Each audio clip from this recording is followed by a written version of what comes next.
Welcome to Full Prefrontal, the show that exposes the mysteries of executive function.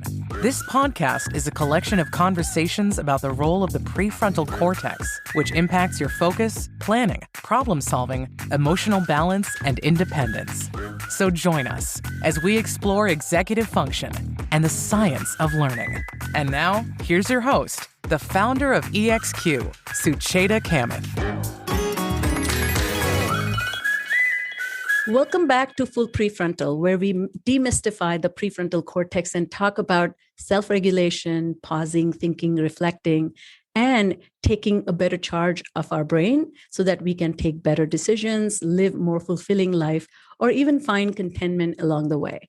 And there are many, many experts and researchers who shape our thought process. And it's such a pleasure because we have somebody who's very special, who has been very influential in my understanding of value of meditation, even more so than a guru might have told me coming from India. And welcome to the podcast, Dr. Sara Lazar. How are you today? Thank you. I'm doing well. Thank you for having me. So let me give a quick background about you to our audience. Dr. Lazar is an associate researcher in Psychiatry Department at Mass General Hospital and assistant professor in psychology at Harvard Medical School. The focus of her research is to elucidate the neural mechanism underlying the beneficial effects of yoga and meditation, both in clinical settings and in healthy individuals. She has been practicing yoga and mindfulness meditation since 1994. Wow. And her research has been covered by numerous new outlets, including New York Times, USA Today, CNN, and WebMD. So let's dive deep into this topic. So number one, first question, since we are going to talk about mindfulness and mind, can we define mind? You are a neuroscientist. What do you think mind is all about? Okay, yeah, diving right into the deep end here. Okay, right. So the most simple, so people often make the distinction between brain and mind, and so lots of times people will say that brain is the hardware and mind is the software. I love that. So mind is the thinking, the cognizing, the what we think of as thinking, I'd say. So is it true? I often hear various numbers, but there are almost more than 2 million thoughts a minute that come to mind, and we can attend to only 40 of them at a time. Is that even legit? I had not heard that. I have no idea. 40 seems like a lot. So, I imagine that 40 are happening, but I don't know that we can attend to them all. Wait, 40 a minute or 40 a second? 40 a minute. 40 a second, sorry. But what we are not able to attend to in fullest capacity, we are able to even be aware that they may be coming our way. So I'm thinking a lot of this is sensory information, just information about the world. Yeah, I suppose. Because certainly, just thinking about it, obviously, so just sitting here, your entire area of your skin is sending signals into your brain to say, okay, yes. There's something beneath and behind you, and so if something suddenly happened and I don't know, the thing fell apart, my couch fell apart or your chair fell apart, you would instantly feel it coming away from your body. And so I guess that is, but it's all subconscious though, I guess. It's not like, I don't think you could consciously pay attention to 40, but I believe that, yeah, probably 40 pieces and probably much more than that, but I don't know. That's interesting. I hadn't heard that before. It's such a interesting thought because here we are, and I come from Eastern philosophy and religion, and talking about the source of your misery is the mind, the uncontrolled mind, unchecked mind. Yes. And my meditation journey is not as deep and wide as yours. I started maybe 12, 13 years ago, taking it seriously. And one thing that I noticed is this idea of not reacting to it. So Can you first set us up with the idea of mindfulness and then mindful meditation? Are they two distinct things or they are the same? Excellent question. Okay. Yeah, they're a little bit, there's an overlap. So the way I like to explain it is, so mindfulness is just a quality and anyone can do it anytime, anywhere. And so And really, it's kind of sort of awareness, but it's a self-reflective awareness. So you know that you're aware. Like, so right now, you're aware of like all the things that are in your field of vision, right? And so you're aware of that.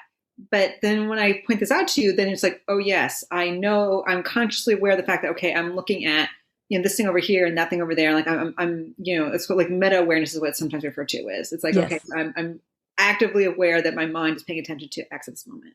So again, anyone can do it at any time, but we tend not to do it. And so that's where mindfulness meditation comes in. It's practicing it so that it becomes more of a habit and it becomes easier to do when you really need it. And so the example I like to give is playing soccer. So if I put you on a soccer field all by yourself with the ball in front of the goals, of course you could kick the ball into the goal. But if I put a goalie there and a bunch of other defenders and then everyone's running around and screaming and yelling, could you get that ball in the goalpost? Maybe, maybe not. And so, but if you practice and, then, there's a greater chance that you're going to actually be able to get the ball in. And so similarly, that's the idea with mindfulness is that, if you got deadlines and, angry coworkers and, traffic on the way home, and you're all like this, the mindfulness is not going to be there. But if you practice it, if you don't practice it, but if you practice it regularly, it's much more likely to come up in those sorts of situations. And it's so interesting. And you talk about this in your talks, and as part of a mindfulness community, there's a great and deep, meaningful conversation about this, that mindfulness is staying present, being open, caring deeply, but in a non-judging way. Yes. So can you help us understand, because there's a big, without the cultural background, I feel the Eastern philosophy has seeped into, Western culture without the backdrop. So that mindfulness can become self-referencing and can become selfish way of being with oneself and warding off the world.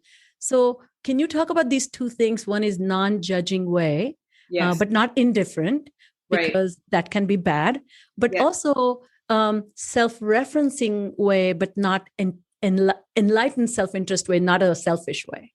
Yes. Okay. So two great questions. So I think you hit the nail on the head. Yes. When you talk about it's not indifference. So the non-judging, but it's not indifference. So what is it? So at least from the Buddhist tradition, it's a faculty called equanimity, right? So equal Love that balance. Word. Yeah, it's a really great word. And the idea is that, so being judgy versus evaluating. So right now you could say, okay, well, the room is a certain temperature and maybe the room is kind of hot or it's kind of cold. Can I just notice, okay, the room is hot versus, oh, it's so hot. Oh, I need to get this fixed. And I just hate it so much when it's just so hot like this. Right. And so that's, the evaluation is it's hot. Oh my God, I don't like it. That's the being judgy. And so can we, because you want to be able to keep the discernment. It's not like you just go around the world just saying everything is fine, everything is perfect. It's like, no, okay, the room is hot. I need to do something to address it. But I don't need to add the to it. So that's where the may need no drama. Exactly. And so one of my teachers talks about it. Is the heart. So that's sort of like in a sort of a generic, but in terms of dealing with other people, is it, can you do it with an open heart versus a closed heart?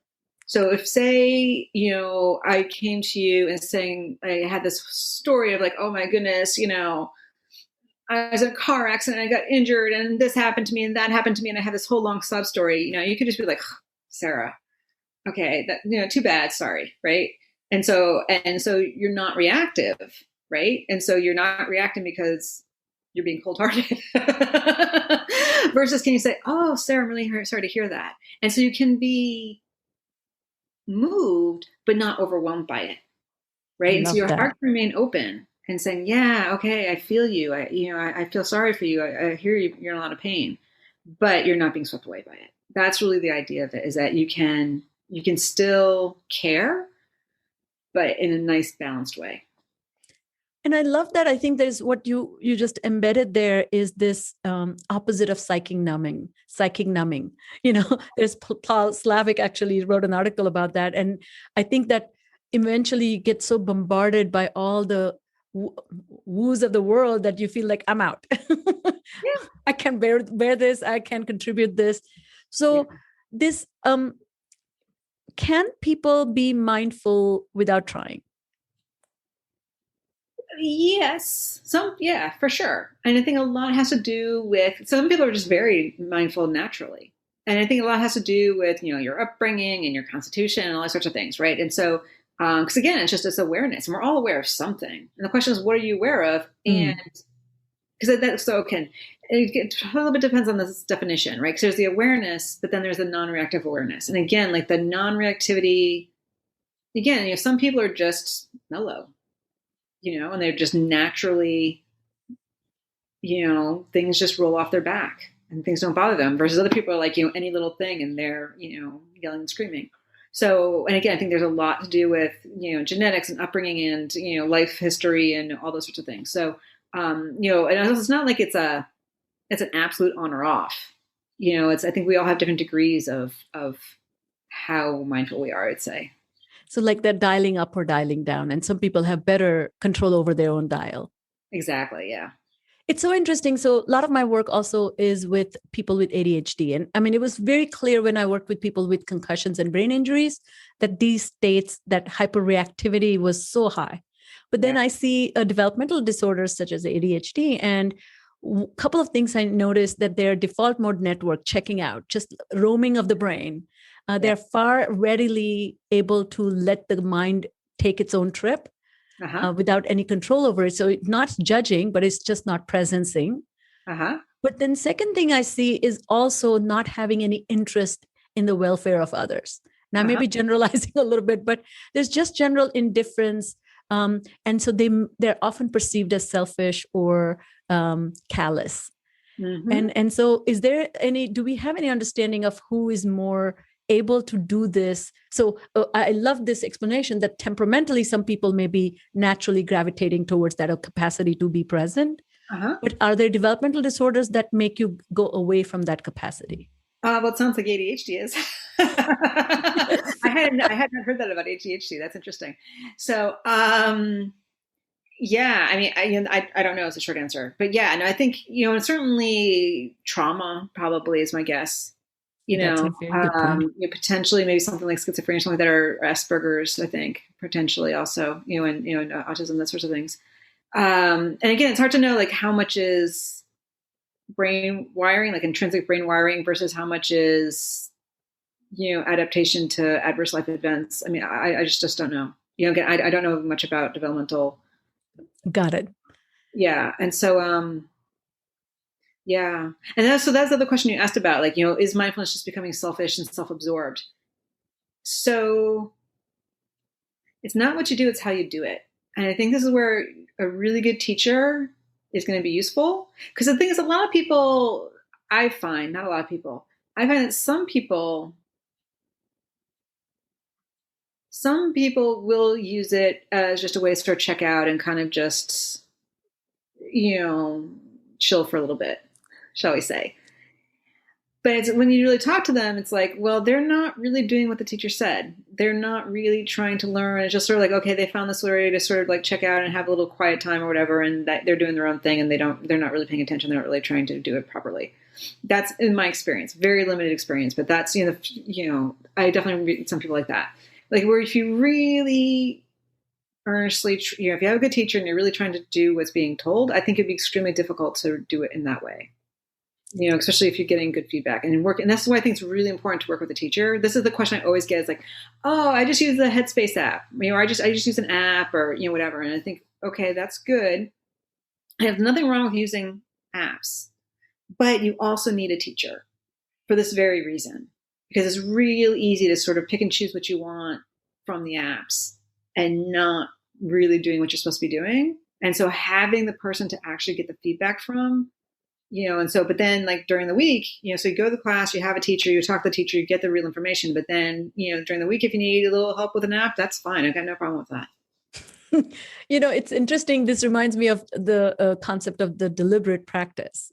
So you can do practice and then you come to a plateau. If you don't increase the challenge and you don't receive feedback, you never cross over that, plateau, right? Exactly. Brilliant. So one quick question before we get into your research, in mindfulness literature or field, contemplative science field, they talk about challenges. In Buddhism, they're called hindrances that actually make it really hard to mindfully meditate. What are your thoughts about that? These one of the common challenge I'll explain to the listeners, which is really now wanting to get good at meditation. That's considered opposite of what you need to be doing when you're mindfully meditating. Yeah. That's not considered a hindrance, but that's just conceit, right? Well, that's considered striving or no? Yeah, definitely. Well, it depends. It depends on the. It's so funny. This past week I was on a meditation retreat, and the teacher talked about this because this question came up. So there's this idea of. So in Buddhism, the whole idea is that most of the problem comes because of this big sense of me, and I'm trying to achieve something, right? And so if you're doing it with that kind of mindset, like I'm going to be an expert meditator, and I'm going to achieve enlightenment, and I'm going to do this, yeah, that's a problem. But if it's more that, oh, I see this helps me, and I'm motivated to practice because, I see this as helping me. And it's more of just making a dedication to it. And actually, in the original language of the Buddha, there's two different words for striving. One for striving for self-aggrandizement, and another one for striving for in this non-selfing way. And they specifically use that other word. So it's a little bit different. So you can do the same thing, but you can do it in a slightly different way. And so the thing is, because if you're sitting there saying, oh, I'm a great meditator, yeah, it's not going to work. And so you really need to just let go of all of that and let go of outcome and just be like, okay, I'm going to do this because I know it's good for me. And I love that. So that brings us to your, so I want to start with your first study where you studied the long-term meditators versus the control group. Can you tell us a little bit about how you set it up and why did you decide to take that direction? Yeah. So my very first study, right, like you said, it was 20 long-term meditation practitioners and 15 controls. And because at that point, we didn't know a whole lot. There weren't that many studies on meditation. And especially putting them in the MRI scanner, I felt like I wanted, because I never published the rest of the study. It's actually interesting that my first study that got published, the part of it that got published was about the brain structure. But that was actually not the reason why I did the study. The reason why I did the study is because I wanted to look at brain activity during meditation. And I thought, okay, in order to study brain activity during meditation, I need people who are really experts.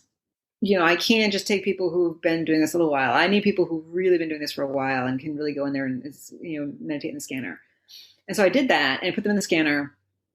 And then, like I said, but then what we noticed, we did analysis on the brain structure. And we're like, wow, look at this. And so that's what got published. And that's sort of what, was the start of my rise to fame, shall we say. So yes. Yeah. You're the gray matter queen. I am. So that was really, and that was the thing, because at that point, people were just like, what? Because there's an idea back then, like, well, you're just sort of sitting there quietly. And a lot of people thought it was just like, foo-foo. And,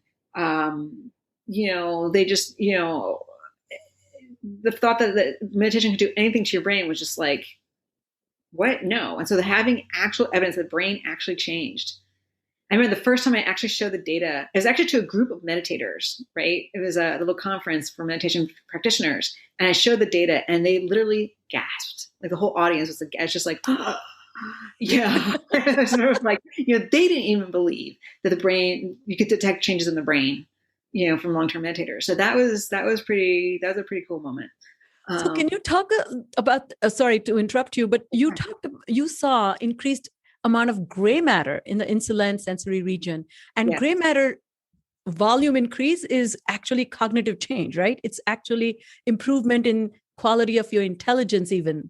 Well, okay. So versus white matter? A lot of pushback from that first paper, right? So we just said, hey, the brain is bigger and it's in these regions. And there had been a couple of studies demonstrating that, generally speaking, yes, more gray matter means more ability. So for instance, professional musicians versus amateur musicians versus non-musicians, right? That was one of the classic studies, right? And there had been at that point, one longitudinal study where they looked at, they taught people how to juggle, right? And then the area of the brain involved in detecting visual motion had gotten bigger, right? And so there's this idea that yes, more is better. But to be fair, we didn't give them any sort of test or anything like that. So we really didn't know what the more gray matter meant, right? And so it's consistent with more activity and more better performance related to those regions, but we couldn't actually say that. And so I think maybe if you can explain to our audience the distinction between gray matter and white matter, because 60% of the brain is white matter, right? Yes. 40% is gray matter. Yes. So it's less, but it does all the connections and talking to each other, right? Right. So the way I like to think about it is, neurons look kind of sort of like trees. So you get the trunk of the tree, lots of branches and lots of roots. And so the white matter is the trunk of the tree. And so it's just sending information between the roots and the branches. And so the gray matter is where the branches of one tree interact with the roots of another tree. Oh, I love it. Love it. Yeah. So that's where all the cool that way. Yeah. So I love that. So this ability to communicate with each other, and then once communication is established, then they become thinner because it's more robust pathway, right? Well, so it depends, right? So sometimes you can get thinning, you can get thickening. So the other thing that's important to know is that in the gray matter, there's the neurons, the ends of the neurons, but there's glia and astrocytes, so the helper cells. There's also blood vessels. And so in animals, they did things where they took an animal and they trained it on some task, like running through a maze or doing some sort of task. And then they would chop up the brains, or they would scan them before and after, right? And show that, okay. And then they would chop up the brains. And what they showed is that, sometimes depending on the type of task that was learned, sometimes you get more neurons or more branching of neurons, but sometimes you get more blood vessels or more of these, astrocytes and glia and whatnot. And so all of them support increased function. So we think maybe it's more gray matter, more neurons, right? Because we've got a bias towards neurons, but in reality, it could be blood vessels or astrocytes. But in a way, it doesn't sort of matter because we know that all of them contribute to improved function. Improved functioning. Yeah. And other part of that study was the actual frontal cortex. Your gray matter in the frontal cortex, which is typically associated with higher functions such as working memory and executive control. Yeah. So what did you make of that? How do you explain that? Because that is so difficult to facilitate. Yeah. Yeah, no, I was just I was stoked when I saw that one. I was like, wow. And it's, in particular we found, because one of my co-authors, was Jeremy Gray, and he had done a study with, fluid intelligence, right? So IQ, fluid intelligence. And what he showed is that activity in the exact same spot that we saw getting larger in the long-term meditators was the same spot that is active during a fluid intelligence task. Wow. Yeah. And so that was really kind of cool. So I was just like, hoo, they were doing something. And so then we actually did a follow-up study where we gave people the fluid intelligence test, so Raven's advanced progressive matrices. Say that five times fast. I just call it Ray Osterite. That's it. No, not Ray Osterite. Then which one? Raven. Raven's. Ravens. Okay. I said that fast and I slurred my words. Sorry. Raven's advanced progressive matrices. Got it. You gave Ravens. I thought because also Ray Osterite is also great to capture this complex planning and execution. Yeah. So we didn't do that though. We did Ravens. And so, and we showed, and with that one, we did long-term meditators, long-term yoga practitioners, and controls. And we showed that both the meditators and the controls had higher scores on Ravens than the meditators and yogis had higher scores than the controls. And that it was related to another metric that's related to fluid intelligence, which has to do with how connected the brain is. Like all different parts of the brain. The idea being that in order to solve these really complex problems, you need, this part of the brain talking to that part of the brain, talking to this part of the brain, and there needs to be really good information flow between all the different parts of the brain. And so we showed that, that's preserved with advanced age. And that IQ is also preserved with advanced age. Wow. And I mean, if that was not convincing, then I don't know what. But your second study was even more fascinating. And so, can you talk about the study with those who received MBSR treatment or training? So, right. So for that study, what we did, so that was great. We said, okay, well, these are long-term meditators. And so again, I got a lot of pushback from that first study saying, well, meditators, they're just different. Maybe it's the other way around. Maybe people with thick insula are the ones who are more likely to start meditation or stick with meditation, right? So maybe it has to do with a natural ability, right? You can't prove that the meditation made it bigger. And to be fair, that's very, very true. We don't know, chicken and egg, right? Also, a lot of people say, well, maybe it's because, a lot of them are vegetarian and they're taking time out of their day and, all these sorts of reasons why it couldn't possibly be the meditation. So to address those issues, I thought back to that study I told you about the juggling. So the juggling study, what they did is they took people who had never juggled before, scanned them, taught them how to juggle, and scanned them again 3 months later. And they showed in just 3 months, there was a change in brain structure in just 3 months. And so I thought, okay, well, let's try it. And so there's this great program called Mindfulness-Based Stress Reduction, or MBSR. And it's a secular program. And you learn how to meditate and you're told to practice every day for 40 minutes. And it's only 2 months long. But I thought, okay, well, who knows? 2 months, 3 months, let's see. Because in the animals, you can get changes in the brain structure in like a week or two with animals. So it's like, okay, well, let's see what happens. So we did that. So we put people either through the MBSR program or we scanned them 8 weeks apart. And then they went into the MBSR program. And I showed that relative to the controls, there were several brain regions that got bigger in the meditation group. And so in just 2 months, you really can change the structure of your brain just by meditating.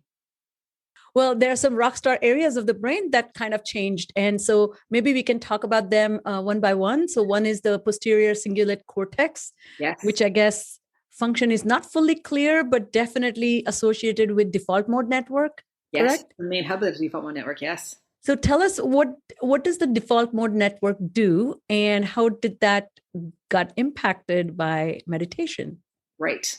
So I'm also going to jump ahead. So not only the posterior cingulate, but also the hippocampus. And the hippocampus is also part of the default mode network. So we're going to talk about both of them. So, right. So what is the default mode network? So let's define how it came to be in the first place.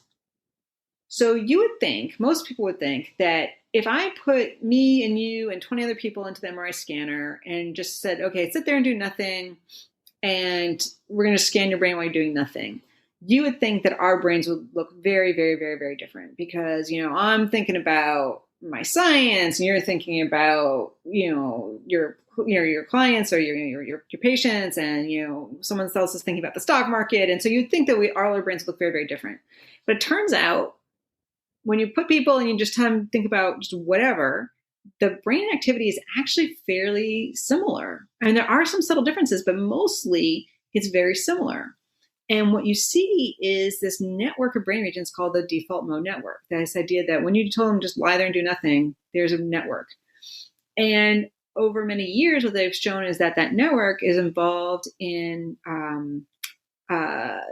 thinking about self-related processes. Because the idea is that when you're not thinking about anything in particular, you're thinking about something and you're usually thinking about how it's relevant to me. So it's like, I need to go to the store and what do I need while I'm at the store? I need to get, I want to make this dish. And so it's all these things that are relevant to me. And, oh, that person said this to me and I said that to them, and so there's usually has something to do with me.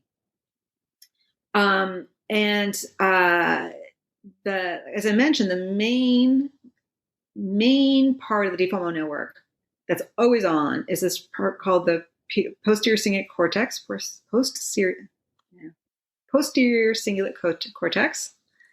Or say that 5 times. Yeah, seriously, yeah. The PCC, I'm a tongue twister. PCC for posterior cingulate cortex. And then the hippocampus is sort of like a secondary part of it. And so the hippocampus, of course, is memories and learning. The PCC, again, so it's the main node of the default mode network. It's implicated a lot in mind wandering in general. So if you have someone lying in the scanner and doing something, the best indicator that their mind is starting to wander and they're going off task is the PCC activity starts to come up. The PCC and the hippocampus are the two main regions that are impacted by Alzheimer's disease, and they get wiped out in Alzheimer's disease. And that's why it's so important, this research. Yeah, exactly. And then I said it's also sort of self-related processes. And so, and sometimes it's important to know, sometimes more gray matter is more activity, and sometimes more gray matter is less activity because we have inhibitory neurons. And that's what we think is happening with the PCC. Because what we know from other people's research since then is that when you're actually meditating, the PCC gets turned off very strongly. And trait-like, so after 8 weeks of practicing, even when you're lying there doing nothing, the default mode network is less active after MBSR than before MBSR. So it really does seem like it turns it off and keeps it off. And so that's what we think that increased PCC is doing, is that it's turning off and keeping off that default mode network so that you're spending less time mind wandering, less time thinking about yourself, and more time in this open, awareness state. Because if I can ask you about that, one interesting thing I thought, because typically when we think about hippocampus, we think about memory and forming new, particularly the left hippocampus is more verbal processing, correct? Uh-huh. So I found that very interesting that the left hippocampal activity had gone down along with. So is it that also referencing to self-talk diminishing? Possibly. It's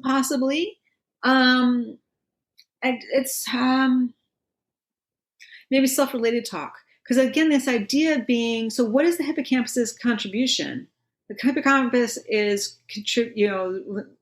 in order to access your old memories, you have to use the hippocampus, right? So if I'm just sitting here, the moment I'm looking out a window, looking at a tree, if I'm just sitting there looking at the tree and saying, oh, this is a really nice tree, and there's some buds coming out, I don't need my hippocampus, so I'm not thinking about me, right? So there's still plenty of self-talk or talk going on, right? There's plenty of talk happening, but it's not all about me. And so I don't need to, so again, it's sort of getting away from it's not about me and just aware of what's actually happening in the moment. Got it. So that was fascinating because so this is like, you're really sharpening the hold on the dial, so to speak. I don't know if the dial always exists. You just have your hands on it. The third area, which was very interesting, the TPJ, the temporoparietal junction. And it is my favorite area because it's involved in mentalizing, that theory of mind, thinking about other people's thinking. Yes. Can you talk to us about that? Why did we see some changes there? Robust changes. Yeah. So it's actually interesting. So we've actually found, we have 2 more papers now where we have identified the TPJ again. Oh, and really? So, yeah. And so definitely it's theory of mind. I'll talk about that in a second, but it's also, and now we're thinking it's more probably about top-down control. Because it's interesting, the TPJ does a bunch of different things. And it's looking like it's probably more about directing what you pay attention to, because it's part of the attention network. And so, but it might also be, because what's interesting is that the TPJ, like you said, is part of theory of mind. What is theory of mind? Theory of mind is guessing or maybe understanding is better, understanding what someone else is thinking. So the classic example is if, you and I go into the kitchen and I put my leftover food in the fridge, and then I leave, and then you take out that food and throw it away. And then someone were to ask you, okay, where does Sarah think her food is?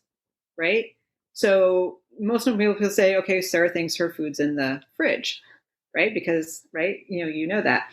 But people with Asperger's, not Asperger, with Asperger's and autism, lots of times they have really poor theory of mind. They'll say she thinks it's in the trash because they can't think about what the other person's thinking. Like they know it's in the trash, and so of course everyone else thinks it's in the trash, right? They can't separate and track their thinking about their thinking and others' knowledge about the truth or experience or whatever. Exactly. And so it's a key component of empathy, because in order to have empathy with you, I have to understand how you're thinking and feeling. So if I have no idea how you're thinking and feeling, all I know is like, okay, well, you're telling me, my car crashed or something. I keep going with car crashes. I don't know why. Or like, you explain something with anyone. Like if I have no experience with that, then I can't, it's like, okay, that's too bad. All right. What do you want for lunch? I'm not going to be able to understand how you're feeling because that part of my brain is just not understanding that. And so it's incredibly important for empathy and compassion, just in normal everyday functioning. And that's definitely something that improves with mindfulness. And so it might be related to that. But again, like the newer data suggests that it's probably also more related to whether you're paying more attention to internal or external events. And so this idea, and that's part of, I think, maybe the part of how it's working with the theory of mind. I don't really know a lot about theory of mind, but this idea that, and this gets into the mindfulness, because with the mindfulness, it's always about, well, how's my body reacting right now? So like, if something happens, noticing, oh yeah, that like when I talk to certain people, I hunch up my shoulders, right? Or I clench my jaws and clench my fists sometimes, when I'm under certain circumstances, okay, and this is causing me tension. Okay, I'm going to use that information to realize I'm getting tense. I'm going to relax this now, right? Or noticing that, when I talk to certain people, there's certain types of thoughts that go through my mind. Like, oh, this person always makes me angry. This person always, makes me feel defensive or something like that. And just be getting more and more in tune with those little things inside you. And that's what the TPJ is doing as well. It's sort of better tuning you into what's going on inside. And that's so helpful because I think one, I see it in two ways. One is you're thinking less about you and your needs. So you're not at the center of your thinking. Yeah. That also creates that openness and room for other people to take a seat, maybe. And then once they are in your view, then you begin to think about their needs and their perspective. And sometimes, even if that perspective is not accessible to you, I don't mean force, but that opportunity is created for you, maybe you will take all the inventory of that situation or their needs. And such a beautiful way to kind of be better socialized that way, right? Exactly. Yeah. Again, it's not all about me. Yeah, exactly. So that brings me to this next thought about mindfulness. And you kind of started talking about this empathy and compassion. Are people who are mindful or practice mindfulness, do they have significantly better inner states and their capacity to because can you distinguish for empathy and compassion? Isn't this acting on your feelings for other people, caring feelings for other people? Yeah, that's come out as one definition. I don't know that everyone has that distinction in their definition, but something definitely coming out, especially out of Tibetan Buddhism. They make this distinction that's a distinction between empathy and compassion is that, empathy is sort of more of a cognitive, and sort of getting drowned in the person's story, versus compassion is sort of more of a, you're less drowned in the story and you're sort of more open just hearing it. And they feel that there's the distinction is that there's this strong desire to act, to relieve the other person's suffering. And so, I don't know, but it's certainly, that's one definition of it. So this idea that it's not just, so it's understanding, but it's also this desire to help alleviate them. I like the Buddhist saying that soft front and strong back. So when you meet people in situations, there's a soft front to you, which doesn't mean weak, but it actually means open and appreciative and incredibly encompassing of their needs. But firm back is you're not going to compromise your values or giving up your morality or none of that. Exactly. Right. So it's a combination of two. And then that also equanimity, you're staying strong without feeling drawn into the flood of other people's emotions. And it's important to know, because sometimes the most compassionate thing to do is nothing, and to let the person figure it out for themselves. I mean, truly. And I think that's sometimes something that people don't always understand. And so sometimes, people can seem a little, it's like, no. And think about sort of like, the little kid who falls down and gets hurt.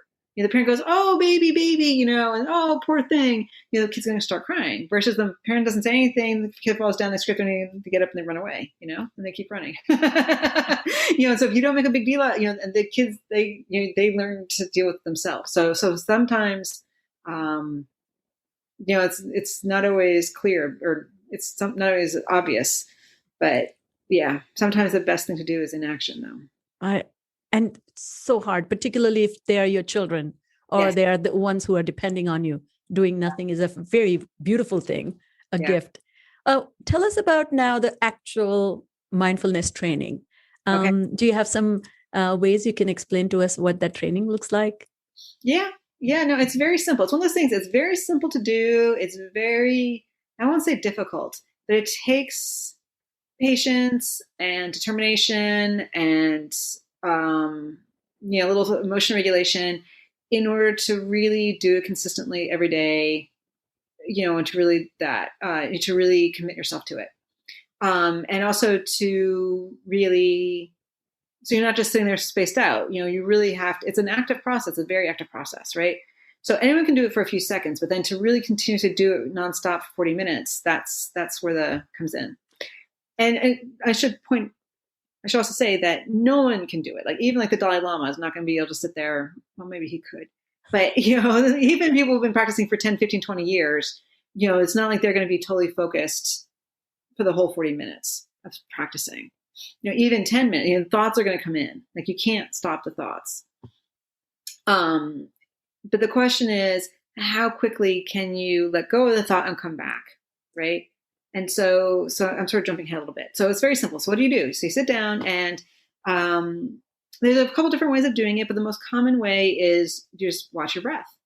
So just noticing as you're inhaling, you could notice like the air passing through your nostrils, or like your chest or your belly, inhaling and exhaling. And just noticing, because again, what is mindfulness? Mindfulness is paying attention to the present moment in this open, non-judging way. So just noticing, I'm inhaling.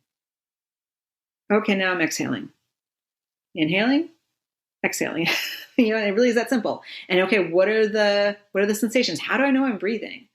So it's not, and so really trying not to think about it and really just feel it. So just feeling the belly expand and contract, right? So yeah, anyone can do that for 2-3 seconds. The question is, can you keep doing it? Because of course it's going to get boring. It's like, okay, I've been doing it for 5 minutes now.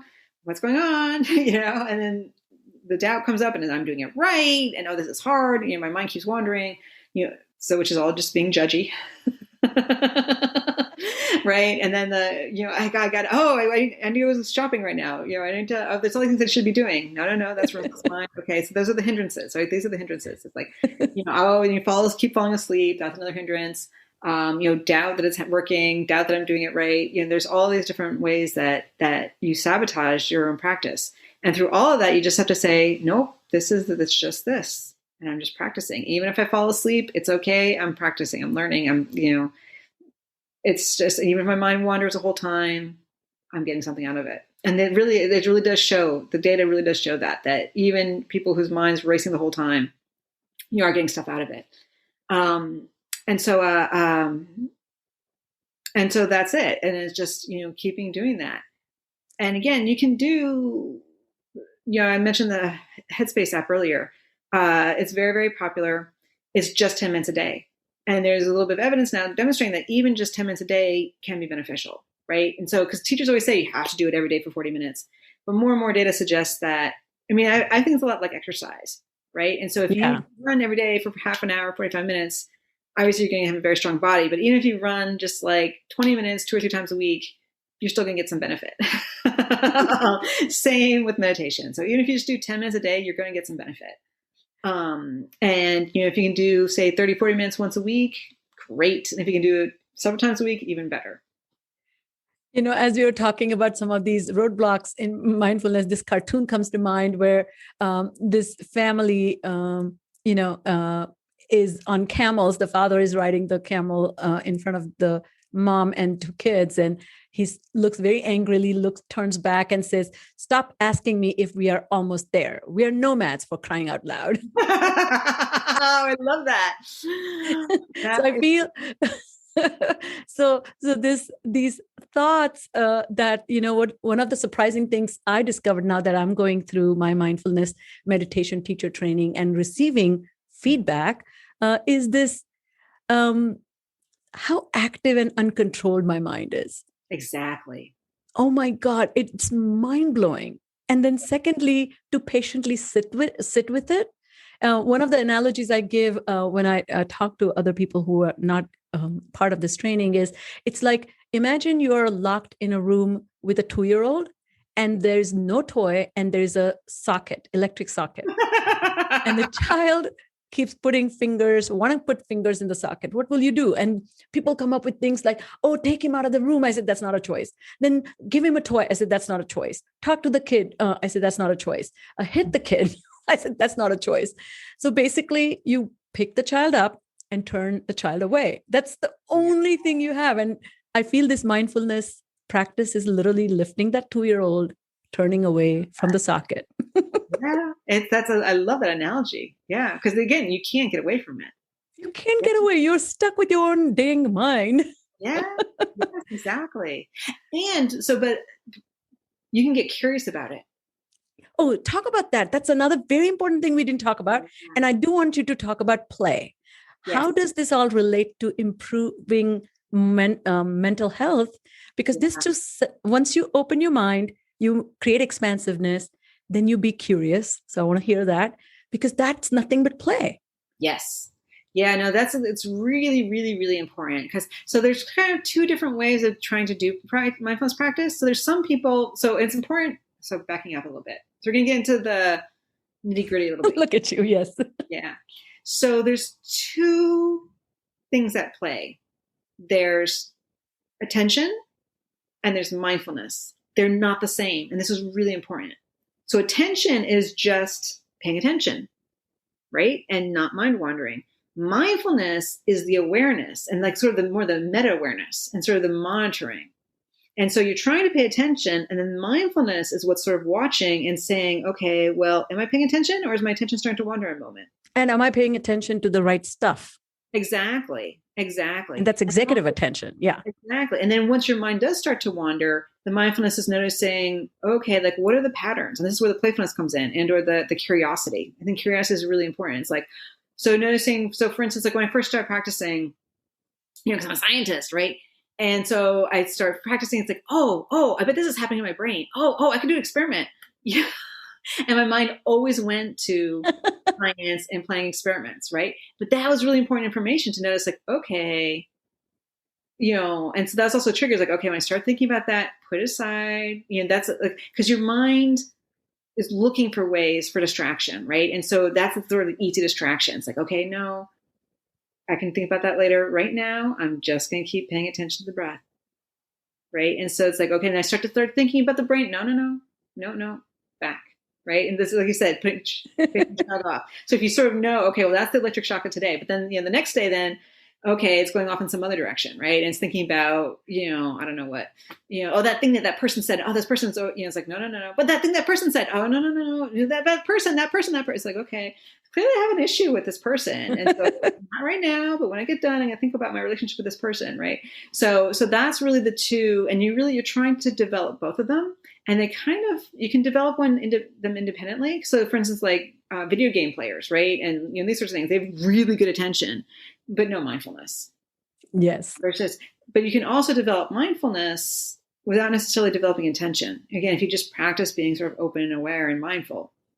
But what's really interesting is that they kind of sort of go hand in hand. And that's really how you get to the really advanced meditative states, is when you develop both of them. And because then you're focused, and then the minute starts to, brings it back, and then goes off and it brings it back.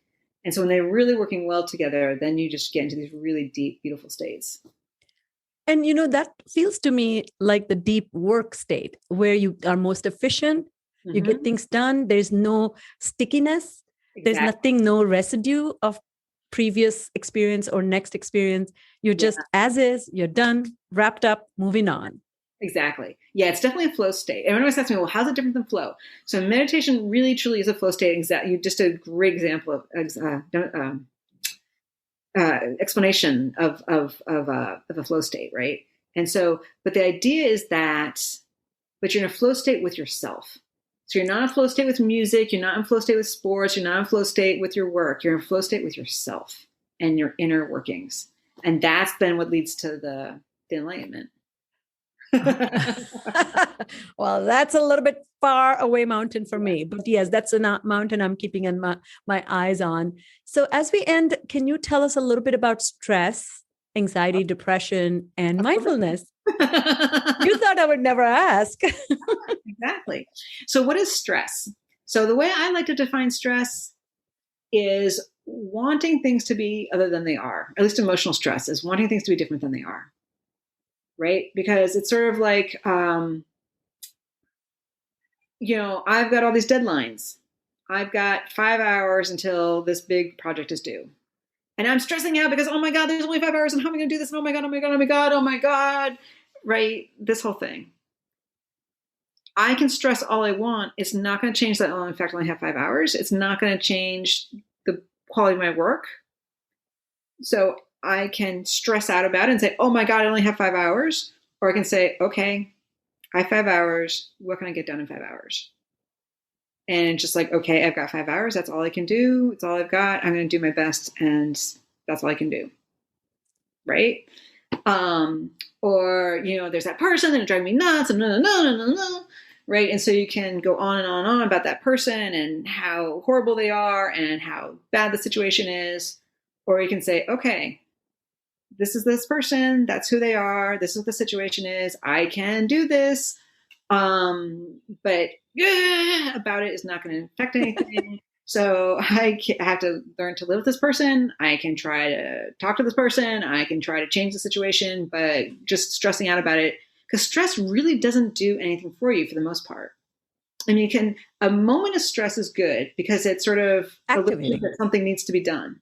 Right. And so you need that. Like, so one analogy we gave is, you're driving and someone suddenly cuts in front of you. Like you need that moment of, oh my God, to slam on the brakes and swerve out of the way to save your life. It's not just like being, oh, okay, whatever. It's right now. You need that initial burst of, anger or frustration or whatever to sort of get things going. But then can you drop it? And that's really what Buddhism is all about so it's not about not reacting. You react, but then you let go of it. And then it's like, okay, so you get the stimulus to act. It's like, okay, I got 5 hours. I really got to focus now. I got to get this done. Okay, this person, they're being difficult. I got to do something to address this issue with this person. So I need to do something about it, but I don't have to carry on the agitation. So that's what stress is. And that's really what mindfulness is all about, is sort of recognizing, okay, my brain is, going in circles here and I'm just keep going on like, oh my God, 5 hours, and doing something non-productive. And so the mindfulness, that's where the awareness comes in, right? So the awareness says, okay, I'm fixated, instead of working on what I need to do, I'm fixated on, oh my God, I only have 5 hours. So I'm going to turn the child away from the fact that I only have 5 hours and I'm just going to focus on what I need to do, which is get as much done as I possibly can in 5 hours. Right. And so that's really, again, sort of how it's, it's again, the awareness of what's going on and the habits of the mind. That's really what mindfulness is all about. I love it because it just reminds me of we are tilling the soil for acceptance as is. This is how it is. This, at the worst, best condition. Nothing is going to change except you can change maybe your anger about it, Exactly. Yeah. But you are the person inviting you to take a different stance or different attitude or inculcate different response to the same situation. Nothing has changed about the situation. Right. It's just, this is how it is. And so I can stress out about it, or I can just say, this is how it is. And nothing about that says a defeatist attitude or I give in or give up. It's just great, mature response. Exactly. It's like, okay, this is it. So what do we do with it? Yeah. And don't you think that this is what mature prefrontal system looks like anyways, where it has kind of come to terms with life by understanding it has such a large deck of experiences and say, things sometimes go this way, sometimes go this way, sometimes they just don't go anywhere. Yeah, exactly. And just like, okay. And so whatever happens, I'll then, we'll cross that bridge when we get there. Brilliant. But right now I'm on this part of the bridge. Okay. And so I'm just worrying about the next steps, and doing what I can to get to this goal. And then, yeah. Yeah. So again, so you're not in the future. You're right now. So this is not a fair or a good question, but how would you certify your meditation, self? No, let me rephrase it. What marks would you give yourself for how well you're doing with your meditation? It's not even a good question. That's not a good question. Are you pleased with it? Yes. Are you pleased with your meditation practice? Well, yes. Yeah. Everyone can always do that. What is a good question, actually? What should we think about? So again, this is something that the monk was talking about, and this is really, really, really, really important. It's not so much about getting into these deep states. And this is where the mindfulness is really key. It's much more, the way to really measure practice is to see how it's influencing your life. Because so are you less reactive? When there's lots of pressure, can you stay focused and calm? When all these difficult people in your lives, how are you dealing with the difficult people in your lives? How are you responding to that? That is how you measure the quality of your meditation practice. And so in that regards, like my life has changed dramatically since I started practicing. Maybe it would have changed more if I practiced more or practiced differently, potentially, yes. But it's clearly what I've done has made a huge impact on my life. So I don't know if it's, I know something is happening. For sure something is happening.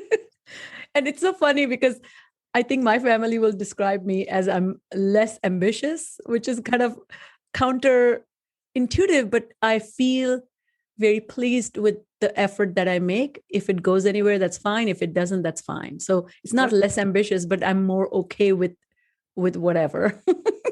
Equanimity, yes.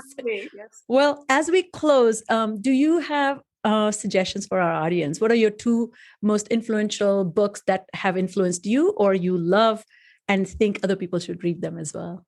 Yeah. So a fantastic book, especially for people who are just getting into meditation and want to learn more about it, is a book called Seeking the Heart of Wisdom.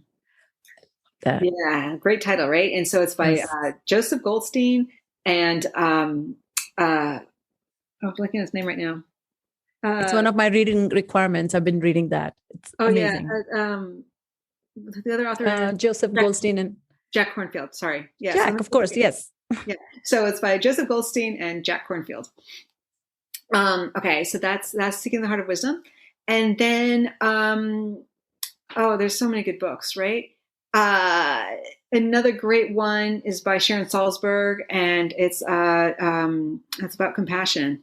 And I don't know this name of it. Is it? That's not radical compassion. That's that's Tara Brach. Tara Brach's, yes. Is Real Love, I think it's called. Real Love, I want to say. I think that's the recent one. I heard that interview. I will list that in our show notes for sure. She's got, I forget. Oh, yeah, I'm horrible with book names. So it's because I've read them all a while ago. So it's no, that's right. That's the right book. I just looked it up. Okay, yeah. So Real Happiness. Is it Real Happiness? Real Love. Real Love. It's called Real Love. Yeah. Exactly. There you go. Sorry. So so those are just a few ones. Yeah. And then there's so many good books. It's called The Art of Authentic Connection. There you go. That's the Real Love. Well, thank you so much for being an amazing guest and so generous with your thoughts and wisdom and really simplifying these complex concepts. For a neuroscientist, you're very chilled and awesome. Thank you. Appreciate that. That's what I mean is you're so you're able to translate neuroscience so readily. Sometimes that's not easy for everybody. Okay. I really appreciate that. Thank you, everyone. Stay tuned for our next episode. If you love what you're listening to, please share and have a wonderful, robust brain day. Thank you for listening to Full Prefrontal, exposing the mysteries of executive function. To contact your host, Sucheta Kamath, and learn more about her work on improving executive function, visit her website at exqinfiniteknowhow.com. That's www.exqinfiniteknowhow.com. Tune in next week for another informative episode of Full Prefrontal, hosted by the founder of EXQ, Sucheta Kamath.